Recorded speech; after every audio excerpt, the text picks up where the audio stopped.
Good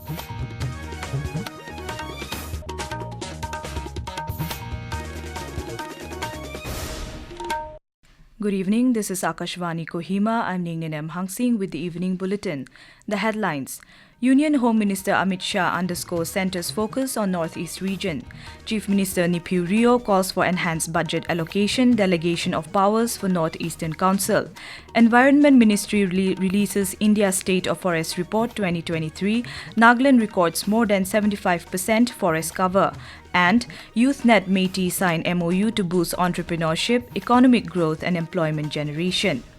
Now the news in detail. Union Home Minister Amit Shah today said that Prime Minister Narendra Modi has brought Northeast at the focal point of the world.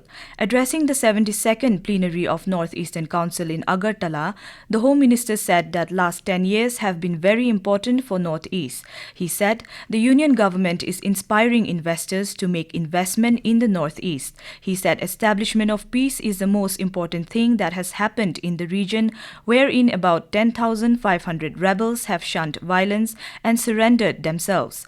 Noting that Ashtalakshmi concept is being embraced by the country and the world, the Union Home Minister said, Act East, Act Fast and Act First mantra are being implemented by the Northeast Council in letter and spirit. Speaking on the occasion, Minister for Development of Northeastern Region, Jyotir Aditya Scindia, noted that there has been a 71% drop in extremist activities and 60% drop to the loss of human life in the region.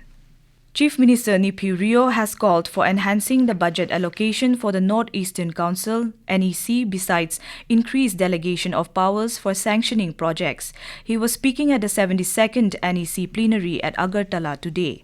While appreciating initiatives taken for the Northeastern states under the schemes of PM Devine and Nesit's roads, Mr. Rio, however, noted that the financial outlay for Nagaland under the schemes between the period 2022 to 23 to 2025 to 26 were insufficient for undertaking major projects. He therefore urged the ministry to consider increasing the budgetary allocation for the schemes to sustain impactful projects that address the regional aspirations and foster inclusive development. I also want to make a mention that the issue of delays in the approval and clearance of projects by the line ministries. These delays impact the timely implementations of schemes and projects, causing frustration among stakeholders and slowing the progress of developmental activity. I urge the Honourable Minister to consider a time schedule asking the states for the priority list.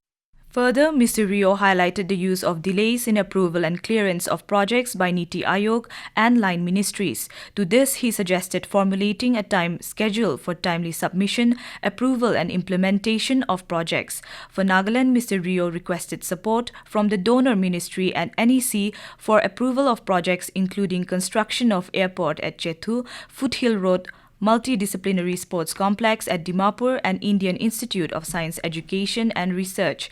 He also appealed the centre to review the inclusion of Nagaland under Protected Area Permit, saying it would affect tourists and investors to the state. Mr. Rio mentioned that the state is peaceful and had successfully conducted the 25th edition of Hornbill Festival.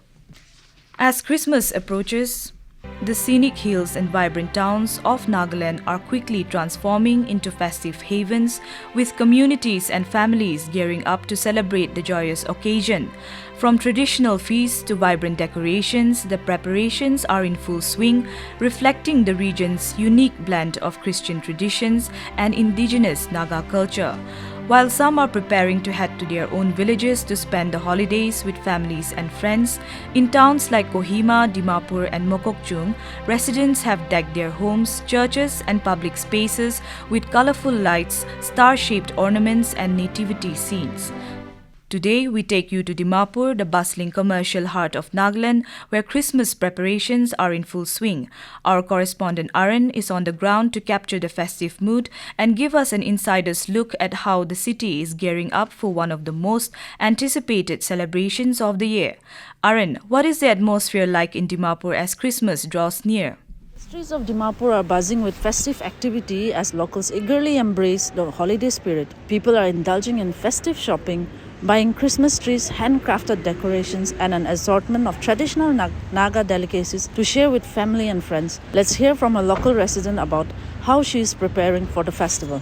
My holiday preparations are going really well. One of my favorite traditions is gathering with family and friends to share meals and stories, which always makes the season feel special. I also love decorating and creating a warm, festive atmosphere at home. I'm also especially excited about giving thoughtful gifts and seeing the joy on people's faces when they receive them. And it's such a heartwarming time of year to connect with loved ones and create lasting memories with them.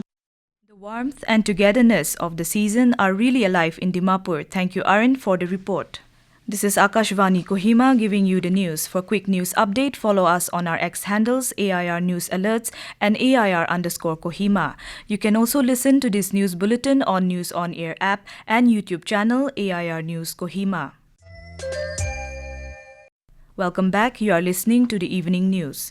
Union Minister for Environment, Forest and Climate Change, Bhupendra Yadav, today released the India State of Forest Report 2023 in Dehradun, Uttarakhand. Published biennially by the Forest Survey of India, the report offers a comprehensive assessment of the nation's forests and tree resources. It covers critical topics such as forest cover, tree cover, carbon stock, forest fire incidents, and agroforestry. According to the report, India's total forest and tree cover spans 8,27,357 square kilometers, accounting for 25.17% of the country's geographical area. Additionally, the total forest cover has increased by 1,445 square kilometers compared to the 2021 assessment. As per the report, Nagaland is among the 8 states and union territories to have a forest cover of above 75%. YouthNet has signed a Memorandum of Understanding MOU with the Ministry of Electronics and Information Technology, MeitY. The 5-year partnership aims to empower technology-driven startups, fostering a more inclusive and robust entrepreneur environment in the country.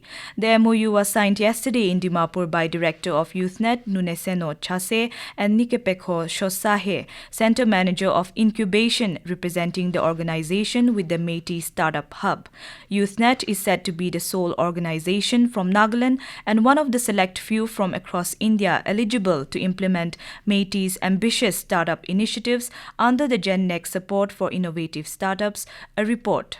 As part of the partnership, YouthNet will operate under the aegis of MeitY Startup Hub and the Digital India Corporation by focusing on boosting entrepreneurship, economic growth, and employment generation. The program, supported by a significant budget of 490 crores, aims to nurture startups in Tier 2 and Tier 3 cities. The initiative emphasizes inclusivity, accessibility, and affordability, aligning with MeitY's vision of promoting digital transformation and economic advancement. Akashvani News, Kohima. 10 young minds from different educational institutions of Kohima, Dimapur and Perin participated in the third round of the selection process for the reimagined National Youth Festival 2025, now called the Viksit Bharat Young Leaders Dialogue. Having cleared the first 2 rounds, Viksit Bharat Quiz and Essay or Block Writing, these young minds aged 15 to 29 years took part in the round of 3 of Viksit Bharat Vision Pitch Deck state-level presentations conducted yesterday at the Directorate of Youth Resources and Sports, Kohima. Speaking at the event, Director, Youth Resources and Sports, Kethosityo Sekose, expressed optimism that the youths selected from the state will also be selected at the national level.